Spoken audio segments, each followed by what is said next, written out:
عندي تعليق بخصوص البنت اللي انتحرت، ربنا يرحمها ويعزي أسرتها. في حتة بس مفهوم الاكتئاب، عشان المفهوم ده مش بيبقى واضح عند معظم الناس. كتير بتبقى الناس فاكرة ان اللي عنده اكتئاب مرضي اللي هو بياخد دواء او المفروض يروح لدكتور وياخد دواء ده.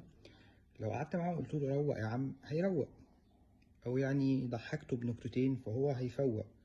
او لو قلت له يا عم الحياة مش مستاهلة، يا عم يعني ايه بس المشاكل اللي عندك، يعني وكلنا عندنا مشاكل، فهو كده هيفك.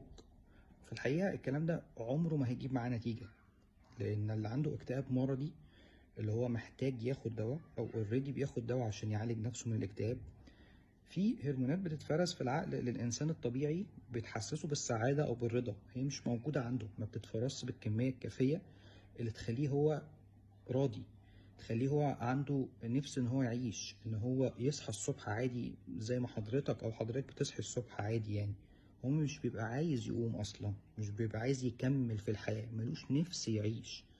في اختلاف كبير، لازم تبقى فاهم ان دي حاجة كانت بتتفرز طبيعي في عقلك، مبقتش بتتفرز دلوقتي. فانا من جوه مش عارف، انا نفسي اروق زي ما انت بتقولي، يعني لما تقول لواحد كده روق هو بيبقى نفسه يروق بس هو مش عارف يروق.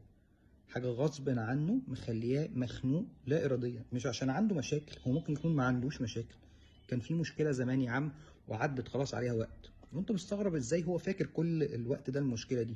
بس هي المشكلة دي عملت خلل في كيمياء عقله، فمخلياه مش عارف يحس بالسعادة، مش عارف يعيش زي ما انت عايش، مش حاسس بالرضا، مش حاسس ان هو محتاج ان هو يعيش اصلا. كل ده بسبب الهرمون اللي ربنا خلقه طبيعي فينا عشان يدينا احساس بالسعاده وان احنا نعيش ونكمل، مبقاش موجود عنده. خلي بالك قوي من ان انت تبقى بتتهاون مع حد بيحكي لك مشكلته، وان هو شايف ان هو انت حسيت ولو الوهله ان هو مكتئب لدرجه محتاج يقعد فيها مع دكتور، او ان هو عنده اكتئاب لدرجه ان هو ممكن يتخلى عن حياته. الموضوع مش هزار، ولا هيتحل بكلمه، ولا هيتحل بكلمه روق، مش هيتحل.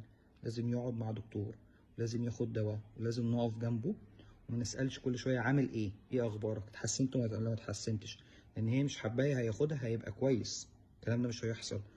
مرضى الاكتئاب بيحتاج الدواء يقعد معاهم مدة طويلة جدا عشان يحسوا بمجرد تحسن ولو بسيط.